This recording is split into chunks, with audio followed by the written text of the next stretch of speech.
আসসালামু আলাইকুম। ঝটপট বাচ্চাদের টিফিনের জন্য কিংবা সকালের নাস্তাতে এরকম একটা ফ্রাইড রাইস মানে ঘরে থাকা উপকরণ দিয়ে চিকেনের টেস্টে কিন্তু চিকেনের প্রিপারেশনটা না করে কিভাবে খুব সহজে করা যায় সেই রেসিপিটাই আপনাদের সামনে আজকে প্রেজেন্ট করব। আশা করছি আপনাদের অনেক অনেক ভালো লাগবে। আর এই ফ্রাইড রাইসটা খাওয়ার পরে আপনার বাচ্চা স্কুল থেকে আসার পরেও বলবে যে আম্মু আরেকটু কি আছে, যেটার কি আমার বাসা হয়েছে। তো প্রথমে আমি করেছি একটা কড়াইয়ের ভিতরে একটুখানি বাটার নিয়ে বাটারটা মেল্ট করে নিয়েছি।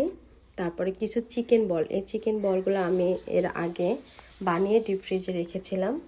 এটা হালকা করে ভেজে তুলে নেব। তারপরে আর একটা কড়াইয়ের ভিতরে আমি তেল দিয়ে দুইটা ডিমের ভিতরে লবণ আর একটু গোলমরিচ দিয়ে ডিমটাও একেবারে ঝুরি করে নিব।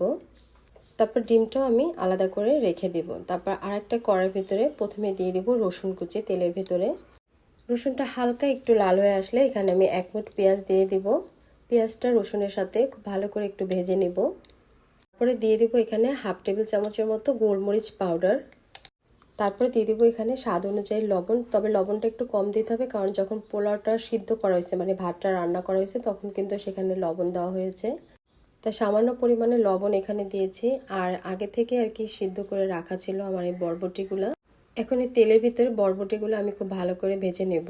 তারপরে দিয়ে দেব চিকেন পাউডার। যেহেতু আমি বলেছি এখানে চিকেনের ম্যারিনেট করা কিংবা চিকেন ভাজার একটা ঝামেলা যাতে না থাকে, তো 1.5 টেবিল চামচ চিকেন পাউডার দিয়েছি, 2 টেবিল চামচ দিয়েছি টমেটো কেচাপ, ওয়েস্টার সস দিয়েছি 1 টেবিল চামচ।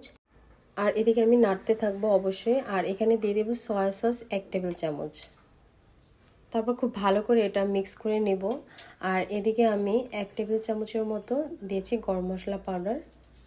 সবগুলো উপাদান 3-4 মিনিটের মতো ভেজে নিয়েছি। তারপর আগে থেকেই আমি এই রাইসটা করে রেখেছি, মানে পোলার চালটায় তেল আর লবণ দিয়ে আমি সিদ্ধ করে নিয়েছি, মানে পানি ঝরিয়ে রেখেছিলাম। এখন এই রাইসটা এখানে আমি দিয়ে সব মিক্স করে নিলাম। তারপর গ্রেটারের সাহায্যে গ্রেট করা গাজর এখানে দিয়ে দিলাম। গাজরটা কিন্তু আমি সিদ্ধ করিনি।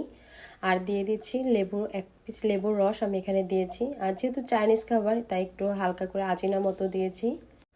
আর যাতে খাবারের টেস্ট আরও দ্বিগুণ বাড়ে সেজন্য হাফ টেবিল চামচ চিনি আমি এখানে ব্যবহার করেছি। তারপর সবগুলো উপাদান খুব ভালো করে মিক্স করে নিলাম। আর এটা মিক্স করতে করতে যে গাজরটা থাকবে গাজরটা কিন্তু সিদ্ধ হয়ে যাবে। তারপরে দিয়ে দেবো ডিম, যে ডিমগুলো আমি ভিজে রেখেছিলাম। রেসিপি ভালো লাগলে প্লিজ রিকোয়েস্ট থাকলো আমার চ্যানেলটি সাবস্ক্রাইব করার।